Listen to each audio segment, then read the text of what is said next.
Julius Caesar, nama yang melegenda sepanjang zaman. Tapi siapa sebenarnya dia?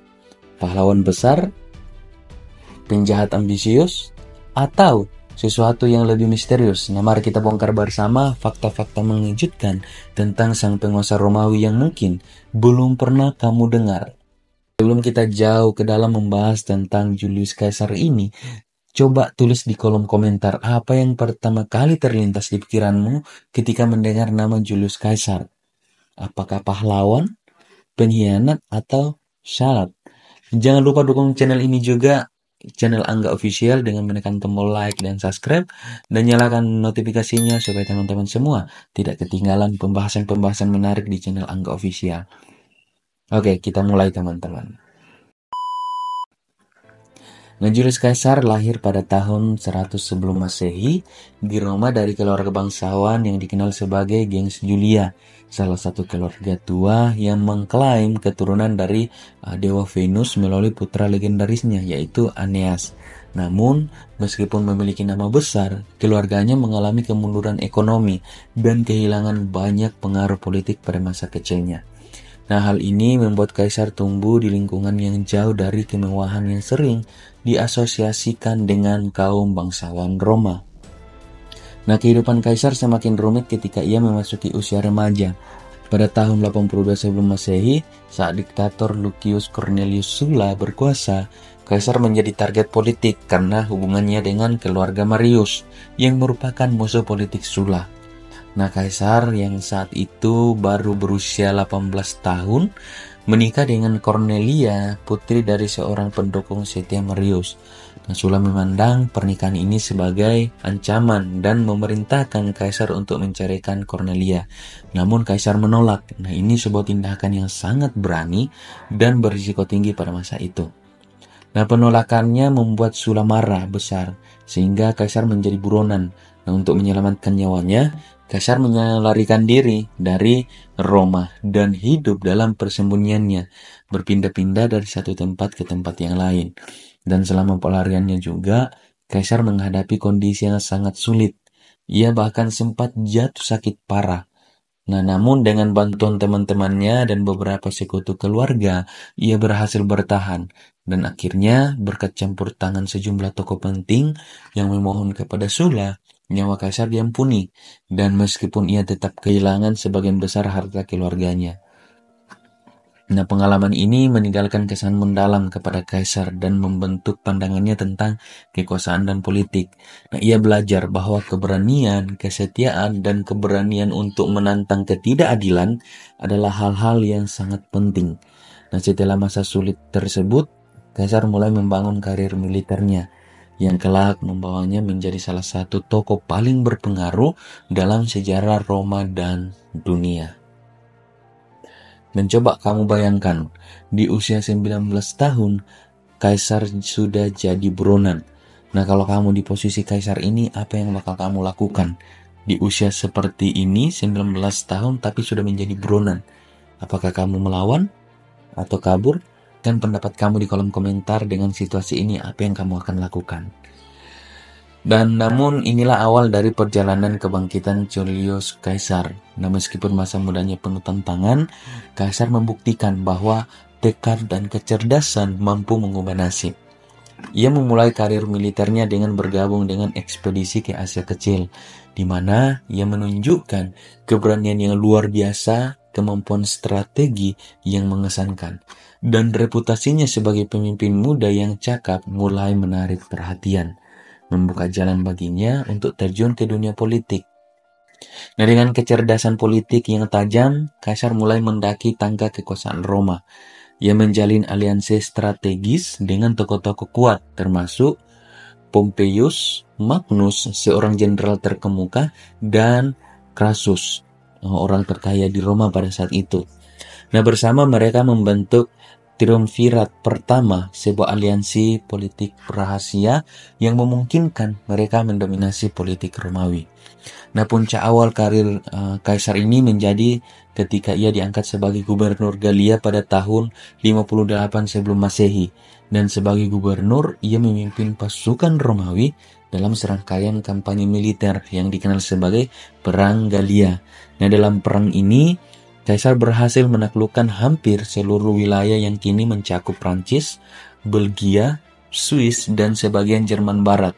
Dan kemenangannya ini yang paling terkenal adalah melawan suku Gallia yang dipimpin oleh Vercingetorix dalam pertempuran Alesia pada tahun 52 sebelum Masehi. Dan prestasi militernya ini di Gallia tidak hanya memperluas wilayah kekuasaan Romawi, tetapi juga memperkuat posisi di Roma.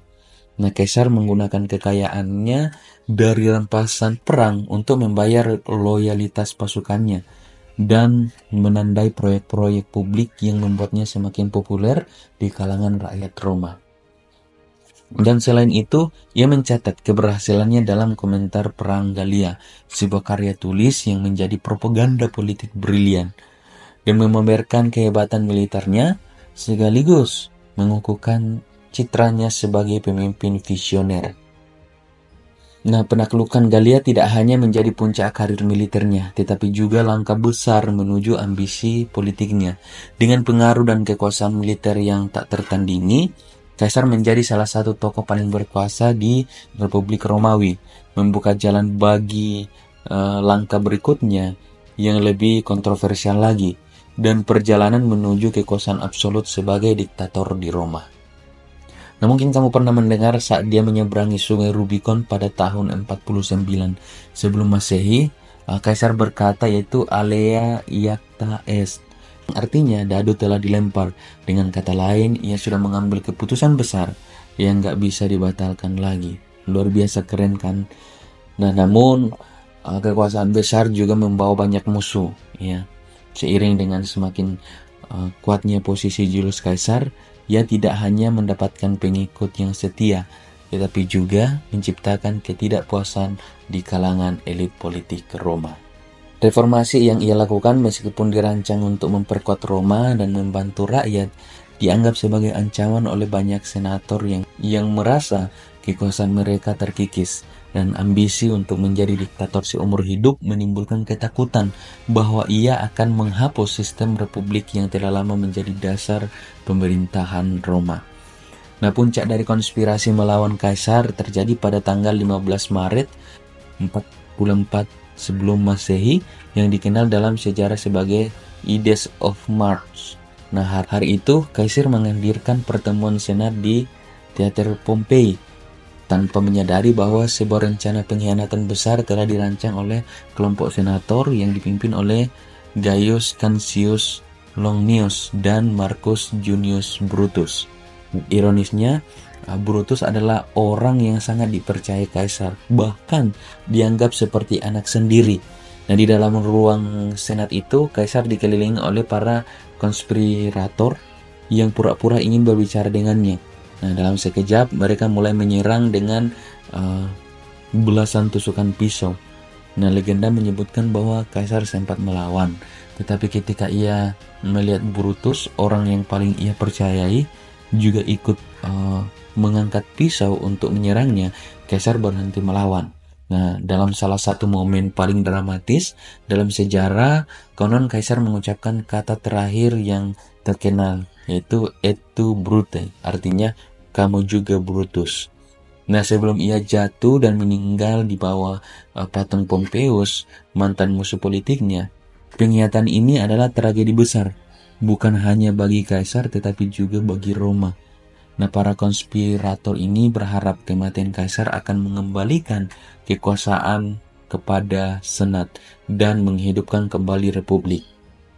Namun sebaliknya, pembunuhan ini memicu perang saudara yang berkepanjangan, mengakhiri Republik Romawi dan membuka jalan bagi pendirian Kekaisaran Romawi di bawah pemerintahan Kaisar Octavianus, kemudian dikenal sebagai Kaisar Augustus.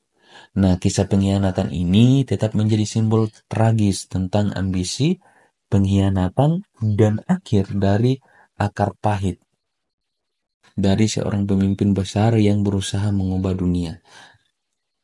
Dan pertanyaan untuk kamu semua, apakah Kaisar pantas dihianati? Dan apakah ambisinya terlalu besar? Atau justru dia berkorban dari konspirasi politik? Nah, apa pendapat kamu? Tulis di kolom komentar ya. Apa pendapat kamu tentang hal ini? Nah, meskipun hidupnya berakhir tragis, warisan Julius Caesar tetap hidup dan terus mempengaruhi dunia hingga hari ini. Nah, ia tidak hanya dikenal sebagai seorang jenderal brilian dan politikus ulung, tetapi juga sebagai sosok yang membawa perubahan besar dalam sejarah dunia. Dan tahukah kamu bahwa kaisar menjadi simbol kekuasaan yang begitu kuat sehingga diadopsi sebagai gelar oleh para penguasa di masa mendatang. Nah, di Kekaisaran Romawi, gelar kaisar digunakan oleh para kaisar sebagai lambang supremasi. Bahkan nama ini melintas batas geografis dan waktu.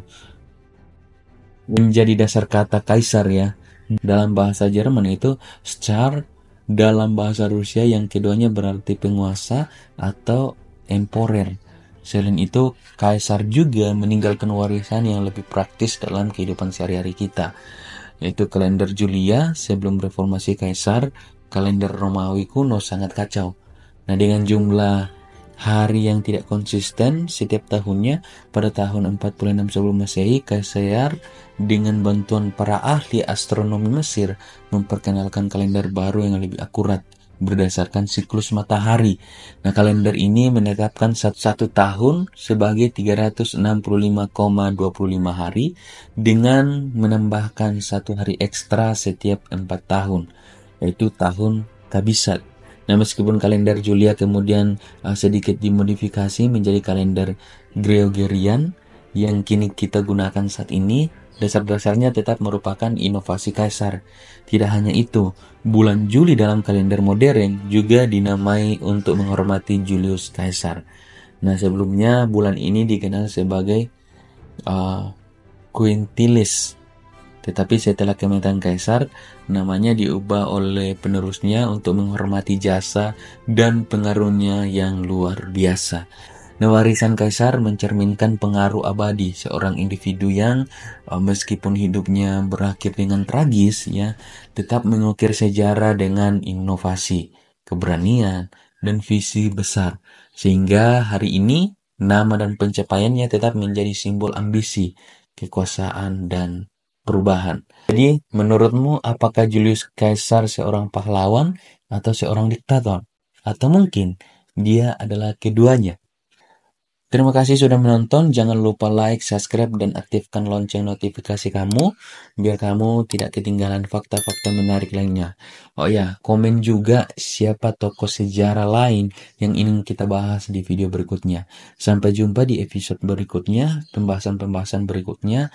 Dan ingat, sejarah bukan hanya cerita, tetapi pelajaran untuk masa depan. Terima kasih, sampai jumpa di video berikutnya.